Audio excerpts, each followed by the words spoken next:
tem a morte do Ayrton, né? Tem toda aquela polêmica em torno do que realmente... O porquê da morte dele, né? Existe ali algum erro do carro, né? Que você teve esse acesso a esse laudo, né? O que você pode dizer pra gente do que é real e do que é mentira também, né? Sobre o acidente. Quando o Ayrton morreu, o corpo foi levado para o Instituto Médico Legal de Bolonha. Obviamente, a gente foi para o instituto. Eu fui também para o autódromo de noite. Eu tinha que fazer alguma matéria do autódromo, porque eu escrevi do Hospital Maggiore, escrevi do autódromo à noite. E quando foi, eu não dormi à noite, não dá para dormir. Quando começou a clarear o dia, eu estava em Riolo Terme, que é uma cidadezinha nos Apeninos, do lado de Imola, uns 12 quilômetros. Eu peguei o carro e fui para o circuito. Quando eu cheguei no autódromo, o dia estava quase claro já, não totalmente claro. E não tinha ninguém no autódromo. Nada, zero. Eu fui com o meu carro, entrei na pista e fui até a curva Tamburello, até o local do acidente. Depois que chegou os carabinieri e chegaram 2 carros da SAG, que é a empresa que administrava ou administra ainda o autódromo. Eu gosto muito da área técnica. Me dedico muito a isso. Embora você use 10% disso nos seus textos, tal, porque pouca gente se interessa. Mas isso te forma no tema. Isso faz com que o texto tenha correção conceitual naquilo que você escreve, né? E às vezes você faz matérias específicas de técnica mesmo, né? Eu queria entender as coisas. Logo de cara eu percebi que tive uma impressão errada, que mostrava uma faixinha amarela no muro, que eu achava que era o capacete, não era. Era da marca da Goodyear, do pneu, que era pintado de amarelo. Vi as marcas de freio no chão, porque era o asfalto, tinha 2 metros de grama, e eu medi com passos largos 14 metros de cimento branco, até chegar no muro, ali na Tamburello. E tinha a marca do pneu claramente no chão da freada que o Ayrton deu. Ele reduziu em marcha e também freou bastante, haja vista que a velocidade naquele ponto na pista era de algo como 300 km por hora, e a perícia apurou que o impacto foi a cerca de 190 km por hora, porque ele reduziu bastante a velocidade. Então, eu vim para o Brasil na quarta-feira, no mesmo avião que trouxe o corpo dele, né? Escrevi tudo que o Estadão pediu para mim na quarta-feira, e na sexta-feira eu voltei para a Europa. Eu fui para Bolonha para acompanhar as investigações. Eles haviam denominado já um responsável por isso, era um magistrado, o magistrado Passarini, que eu tentei fazer contato com ele, cheguei a vê-lo, mas ele disse que não podia falar com a imprensa. Podia falar sim, informalmente. Tá. Né?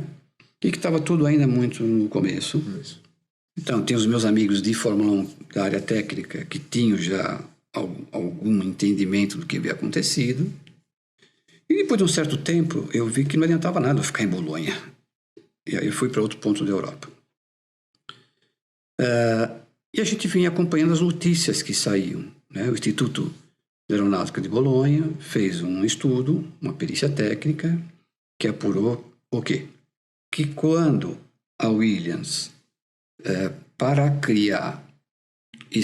para baixar o volante e o Ayrton não bater as mãos no cockpit, eles pegaram a coluna de direção, que é grosseiramente um tubo que vai do volante até a caixa de direção, lá na frente do monocoque, e de onde saem as barras da caixa para as mangas de eixo, ok?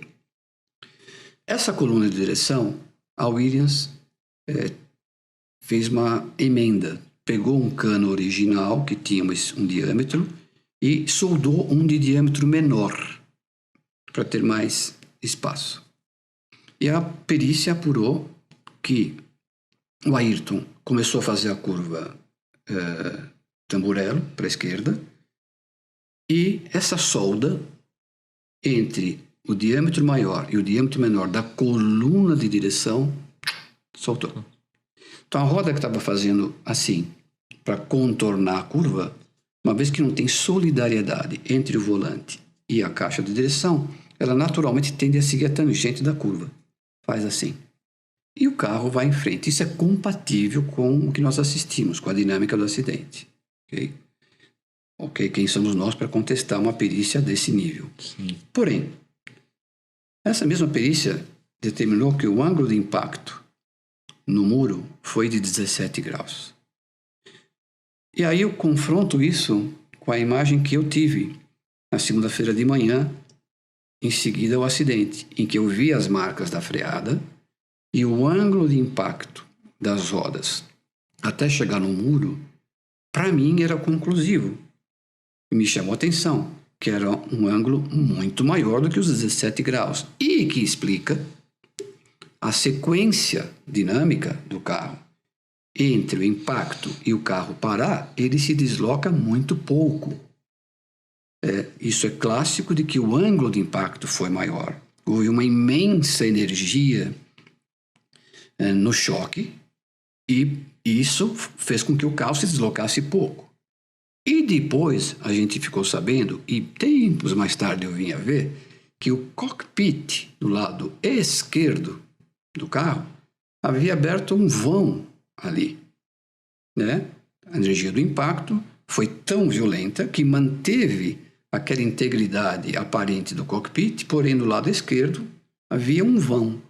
Do momento em que eu li que tinha determinado que o impacto era 17 graus, que eu confrontei com o meu ângulo de impacto, que era muito maior, eu coloquei em xeque as coisas dentro da minha limitação máxima de espectador, de estar vendo algo. Eles têm testes laboratoriais, engenheiros capazes, eu sou um jornalista, não tenho formação acadêmica em engenharia, mas alguns dados você aprende a detectar ao longo desses anos todos, se você tem interesse, esse olhar clínico, crítico para esses aspectos técnicos da Fórmula 1. Então isso é uma coisa que eu tenho até hoje na minha cabeça. Eu nunca entendi isso. Não estou colocando nenhuma teoria da conspiração no ar aqui. Absolutamente. Claro. Só é algo que eu não entendo até hoje. E tem uma questão que também me chama muita atenção, que você estava no dia do acidente e você foi o primeiro a chegar no hospital, né? Me conta um pouquinho dessa história. Como foi isso? Eu já tinha ido na sexta-feira visitar o Rubinho, já conheci o Caminho das Pedras. Assim que houve a batida, o que menos interessava era o resultado da corrida, e sim saber qual era a condição de um herói nacional, que era Ayrton Senna. Então eu peguei meu laptop na sala de imprensa, a minha malinha e fui embora. Peguei o carro e fui para o Hospital Maggiore. Quando eu cheguei no Hospital Maggiore não tinha ninguém. E na minha cabeça também, isso é importante, eu não achava que era um quadro de morte do Ayrton. Porque o cockpit estava inteiro, o roll bar, a barra de direção estava inteira, era um acidente de alguma gravidade pela desaceleração grande, mas no meu entendimento, não sei se é porque eu também gostaria que fosse assim, não potencialmente fatal. Embora pudesse ser. Ficou um pouco mais grave quando lá o Ângelo Orsi, que era um fotógrafo amigo do Ayrton, inclusive da família, que estava no local, fotografou e me falou: Olívio, ele está muito mal, ele está perdendo sangue pela cabeça. E eu fui com aquilo embora, mesmo assim, não imaginando que era... Quando eu cheguei no hospital, não tinha ninguém. Olhei onde que era ter assento de terapia intensiva, 11º andar, e fui até lá. E quando cheguei lá, tinha um médico na porta, lá de fora. E eu perguntei: desculpe, Ayrton Senna está aqui? Eu falo italiano. Foi minha primeira língua. E era o Dr. Gordini. E ele fala assim, eu que atendi ele no helicóptero. E aí ele começa a descrever o quadro do Ayrton para mim. E eu, com a minha formação biológica, eu falei, como? Foi aí que caiu a ficha de que, de fato, era um quadro irreversível. Alimentado depois pela entrevista coletiva do neurocirurgião, que depois deu uma entrevista no hospital, uma coletiva, explicando que não havia como intervir cirurgicamente, que o dano era generalizado na caixa craniana. Né? E depois, tempos mais tarde, o Dr. Lucido Watkins contou para nós que quando ele tirou o capacete, junto veio massa cefálica, porque tinha uma fratura de base craniana. Base, a parte de trás, houve um espaço. Foi o, né, que ele entrou, né, aqui E aí, quando eu comecei a ler sobre o acidente, isso confirmou as minhas impressões de que a batida não era fatal. O que foi fatal foi que quando ele bate, num ângulo bem incidente, isso atesta o meu entendimento, a suspensão dianteira tem aquela barra que conecta a manga ao conjunto mola-amortecedor, se desloca e se projeta na direção do capacete. 1 centímetro mais para cima, passaria pela tangente do capacete, provavelmente não aconteceria nada com ele. Mas ela empurra a borracha que envolve o recorte do capacete e pressiona o crânio contra a parte de trás do cockpit, causando a fratura de base craniana, de orelha a orelha atrás aqui, quando ele perde massa cefálica e tudo mais. E aquela imensa hemorragia por ter cortado a artéria temporal aqui na frente.